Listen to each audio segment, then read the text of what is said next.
வணக்கம். ஆகாஷ்வாணி புதுச்சேரி மாநில செய்திகள் வாசிப்பவர் மலர்விழி.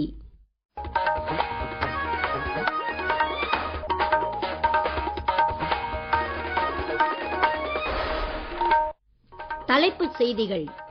புதுடெல்லியில் பிரதமர் அலுவலகம் போன்ற முக்கிய அலுவலகங்கள் அடங்கிய சேவா தீர்த் கட்டிட வளாகத்தை பிரதமர் திரு நரேந்திர மோடி நாளை திறந்து வைக்கிறார். அமெரிக்காவுடனான வர்த்தக பேரத்தை தொடர்ந்து இந்தியாவின் வர்த்தக உபரி $90 பில்லியன் தாண்டி அதிகரிக்கும் என்று பாரத ஸ்டேட் வங்கி ஆய்வறிக்கை ஒன்றில் தெரிவித்துள்ளது. கல்வித்துறையில் செயற்கை நுண்ணறிவு தொழில்நுட்பத்தின் ஒருங்கிணைப்பை அரசு தொடர்ந்து வலுப்படுத்தி வருவதாக மத்திய கல்வி அமைச்சர் திரு தர்மேந்திர பிரதான் கூறியுள்ளார். புதுச்சேரியில் இன்று நடைபெற்ற சட்டமன்ற கூட்டத்தொடரில் வரவிருக்கும் நிதியாண்டின் முதல் 5 மாதங்களுக்கான இடைக்கால பட்ஜெட்டை முதலமைச்சர் திரு ரங்கசாமி தாக்கல் செய்தார். இனி விரிவான செய்திகள். புதுடெல்லியில் பிரதமர் அலுவலகம், அமைச்சரவை செயலகம் மற்றும் தேசிய பாதுகாப்பு கவுன்சில் அலுவலகம் போன்ற முக்கிய அலுவலகங்கள் ஒரே இடத்தில் செயல்படும் வகையில் புதிதாக கட்டப்பட்டுள்ள சேவா தீர்த் கட்டிட வளாகத்தை பிரதமர் திரு நரேந்திர மோடி நாளை திறந்து வைக்கிறார்.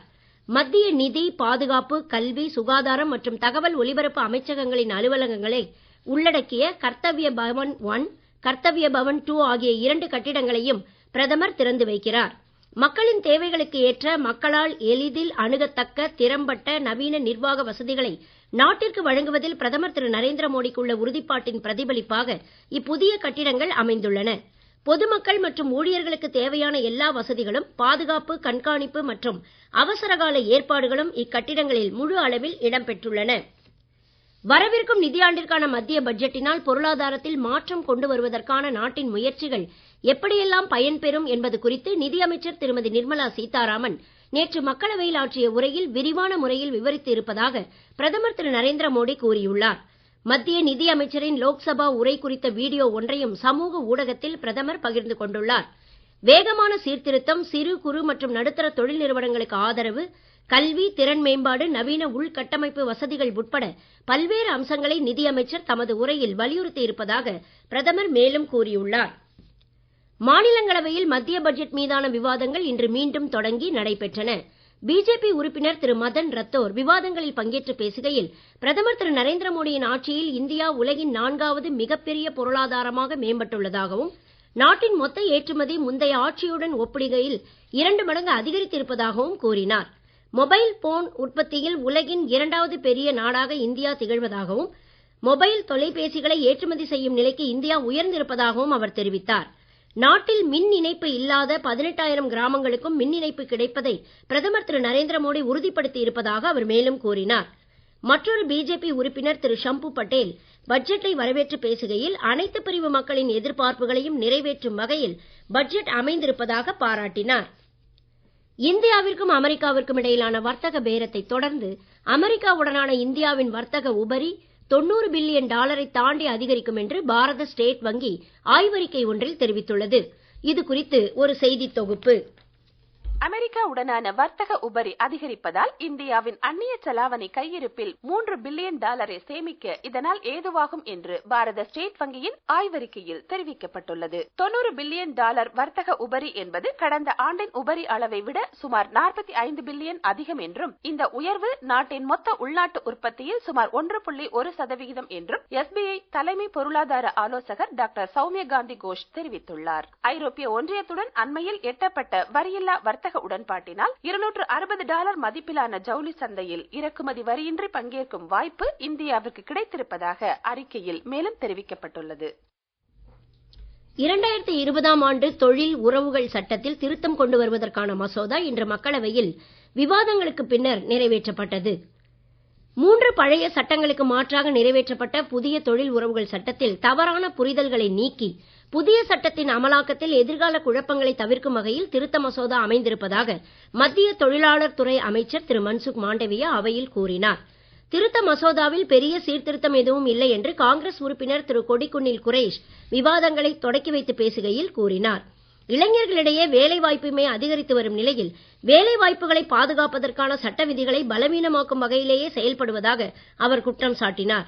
திருத்த மசோதாவினால் தொழிலாளர் நலன்களை பாதுகாக்கவும் தொழில் நிறுவனங்கள் வர்த்தகம் புரிவதை எளிதாக்கவும் ஏதுவாகும் என்று பிஜேபி உறுப்பினர் திரு தர்ஷன் சிங் குறிப்பிட்டார். நீங்கள் கேட்டுக்கொண்டிருப்பது மாநில செய்திகள். ஆகாஷ்வாணி செய்திகளை நேயர்கள் உடனுக்குடன் தெரிந்து கொள்ள எமது புதுச்சேரி மண்டல செய்திப் பிரிவின் சமூக ஊடகங்களான @AIRnews_புதுவை என்ற எக்ஸ் பக்கத்தையும், all India radio news Puducherry என்ற பேஸ்புக் பக்கத்தையும், @RNU புதுச்சேரி என்ற யூடியூப் சேனலையும் அணுகலாம். செய்திகள் தொடர்கின்றன. கல்வித்துறையில் செயற்கை நுண்ணறிவு தொழில்நுட்பத்தின் ஒருங்கிணைப்பை அரசு தொடர்ந்து வலுப்படுத்தி வருவதாக மத்திய கல்வி அமைச்சர் திரு தர்மேந்திர பிரதான் கூறியுள்ளார். செயற்கை நுண்ணறிவின் தாக்கங்கள் குறித்த உச்சி மாநாட்டிற்கான முன்னோட்டமாக புதுடெல்லியில் இன்று நடைபெற்ற பாரத் போதன் AI மாநாட்டில் அவர் உரையாற்றினார். அமைச்சரின் உரை குறித்து ஒரு தொகுப்பு. இந்தியாவின் கல்வி கட்டமைப்பில் 3ஆம் வகுப்பு முதல் ஆராய்ச்சி படிப்பு வரை எல்லா நிலைகளிலும் செயற்கை நுண்ணறிவு ஒருங்கிணைக்கப்படும் என்று கல்வி அமைச்சர் திரு தர்மேந்திர பிரதான் கூறினார். AI ஒரு பாடமாக மட்டுமின்றி புதுமையாக்க மற்றும் தகவல் தொடர்பு உத்தியாகவும் பயன்படுத்தப்படும் என அவர் தெரிவித்தார். செயற்கை நுண்ணறிவு துறையில் உலகின் முன்னணி நாடாக இந்தியாவை மேம்படுத்துவதே பிரதமர் திரு நரேந்திர மோடியின் நோக்கம் என்றும், இந்த இலக்கை எட்ட ஒவ்வொரு இந்திய மாணவரும் AI எழுத்தறிவு பெறுதல் அவசியம் என்றும் அமைச்சர் குறிப்பிட்டார். மனிதர்களை மையமாக கொண்ட நன்னெறிகளின் அடிப்படையிலான செயற்கை நுண்ணறிவு தொழில்நுட்பங்களுக்கே இந்தியா முக்கியத்துவம் அளிப்பதாக அவர் மேலும் கூறினார். புதுச்சேரியில் இன்று நடைபெற்ற சட்டமன்ற கூட்டத்தொடரில் வரவிருக்கும் நிதியாண்டின் முதல் 5 மாதங்களுக்கான 5396 கோடி ரூபாய் இடைக்கால பட்ஜெட்டை நிதித்துறை பொறுப்பு வகிக்கும் முதலமைச்சர் திரு ரங்கசாமி தாக்கல் செய்தார். நடப்பு நிதியாண்டின் கூடுதல் செலவினங்களுக்கு ஒப்புதல் பெறுவதற்கான சட்ட முன்வரைவும் அவையில் தாக்கல் செய்யப்பட்டது. மாநில அந்தஸ்து இல்லாமல் தேர்தலை சந்திப்பதில் பயன் இல்லை என்றும், மாநில அந்தஸ்து பெற்ற பிறகு தேர்தலை சந்திக்கலாம் என்றும் சட்டப்பேரவையில் எதிர்க்கட்சித் தலைவர் திரு ஆர் சிவா கூறினார். மாநில அந்தஸ்து பெற டெல்லி சென்று போராட வேண்டும் என்றும் அவர் வலியுறுத்தினார். இதற்கு என்ஆர் காங்கிரஸ் தயார் என்றும், எல்லா கட்சிகளும் தயாரா என்றும் முதலமைச்சர் திரு ரங்கசாமி வினவினார். மாநில அந்தஸ்து மிக மிக அவசியம் என்றும், முன்பிருந்த சூழல் மாறி தற்போது ஆளுநர்கள் தங்களுக்கே அதிகாரம் என கூறி வரும் நிலையில் சங்கடமான நிர்வாக சூழலுக்கு இடையில்தான் தேர்தலின் போது மக்களுக்கு கொடுத்த வாக்குறுதிகளை தாங்கள் நிறைவேற்றி வருவதாகவும், சிலவற்றை செய்ய முடியவில்லை என்றும் அவர் குறிப்பிட்டார். முன்னதாக மறைந்த முன்னாள் சட்டமன்ற உறுப்பினர் சுப்புராயன், முன்னாள் நீதிபதி தாவித் அன்னுசாமி, மகாராஷ்டிர துணை முதலமைச்சர் அஜித் பவார் ஆகியோரின் மறைவுக்கு சட்டமன்றத்தில் இரங்கல் தெரிவிக்கப்பட்டது.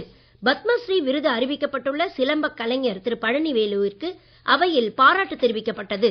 திட்டமிட்ட அலுவல்களை முடித்த பின்னர் புதுச்சேரி சட்டமன்றத்தின் அலுவல்கள் மறு தேதி குறிப்பிடப்படாமல் ஒத்திவைக்கப்பட்டன.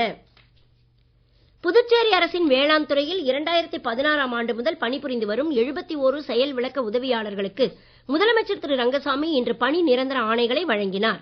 இவர்களுக்கு ஃபீல்ட் மேன் பதவி உயர்வு வழங்க ஏதுவாக நியமன விதிகளை திருத்தவும் அதிகாரிகளுக்கு அவர் உத்தரவிட்டார். சட்டப்பேரவையில் உள்ள முதலமைச்சர் அலுவலகத்தில் நடைபெற்ற இந்நிகழ்ச்சியின் போது வேளாண் அமைச்சர் திரு ஜெயக்குமார், அரசு கொறடா திரு AKD ஆறுமுகம் மற்றும் வேளாண் துறை அதிகாரிகள் உடனிருந்தனர். புதுச்சேரியில் 2023 மார்ச் 31ஆம் தேதியுடன் முடிவடைந்த ஆண்டிற்கான இந்திய தணிக்கைத்துறை தலைவரின் இணக்க தணிக்கை அறிக்கை இன்று வெளியிடப்பட்டது. தமிழ்நாடு மற்றும் புதுச்சேரி பகுதிகளுக்கான முதன்மை கணக்காய்வு தலைவர் திரு திருப்பதி வெங்கடசாமி, முதுநிலை துணை கணக்காய்வு தலைவர் திரு சுகேந்திரன் ஆகியோர் தலைமை செயலகத்தில் நடைபெற்ற செய்தியாளர் கூட்டத்தில் இந்த அறிக்கையை வெளியிட்டனர். புதுச்சேரியில் கடந்த 12 ஆண்டுகளாக நகர்ப்புற உள்ளாட்சி அமைப்புகளுக்கு தேர்தல் நடத்தப்படாததால் நகராட்சி நிர்வாகத்தில் மக்கள் பங்கேற்க இயலவில்லை என்றும், 74வது அரசியல் சாசன திருத்த சட்டத்தின்படி நகர்ப்புற உள்ளாட்சி அமைப்புகளுக்கு வழங்க வேண்டிய அதிகாரங்கள் முழுமையாக வழங்கப்படவில்லை என்றும் அறிக்கையில் தெரிவிக்கப்பட்டுள்ளது. தகுதியற்ற அரசு ஊழியர்களுக்கு இலவச அரிசி, ஒரே ரேஷன் அட்டைக்கு 2 முறை பணம், அதிக எண்ணிக்கையில் நிலுவையில் உள்ள ஓய்வூதிய விண்ணப்பங்கள், மாணவர்களுக்கு கல்வி உதவித்தொகை வழங்கப்படாத நிலை, முன்கூட்டியே இடத்தெரிவு செய்யாமல் பணிகள் தொடங்கப்பட்டதால் நிதி இழப்பு போன்ற பல்வேறு குறைபாடுகளும் இணக்க தணிக்கை அறிக்கையில் சுட்டிக்காட்டப்பட்டுள்ளன. காரைக்கால் மாவட்டத்தின் புதிய ஆட்சியராக இஷிதா ரதி IAS இன்று பொறுப்பேற்றுக் கொண்டார். அவர் இதுவரை புதுச்சேரி வடக்கு பகுதி துணை ஆட்சியராக பதவியேற்று வந்தார். இதுவரை காரைக்கால் மாவட்ட ஆட்சியராக இருந்த திரு ரவி பிரகாஷ் IAS புதுச்சேரியில் மகளிர் மற்றும் குழந்தைகள் மேம்பாடு உள்ளிட்ட துறைகளுக்கான அரசு செயலராக மாற்றப்பட்டுள்ளார். மீண்டும் தலைப்புச் செய்திகள். புதுடெல்லியில் பிரதமர் அலுவலகம் போன்ற முக்கிய அலுவலகங்கள் அடங்கிய சேவா தீர்த் கட்டிட வளாகத்தை பிரதமர் திரு நரேந்திர மோடி நாளை திறந்து வைக்கிறார்.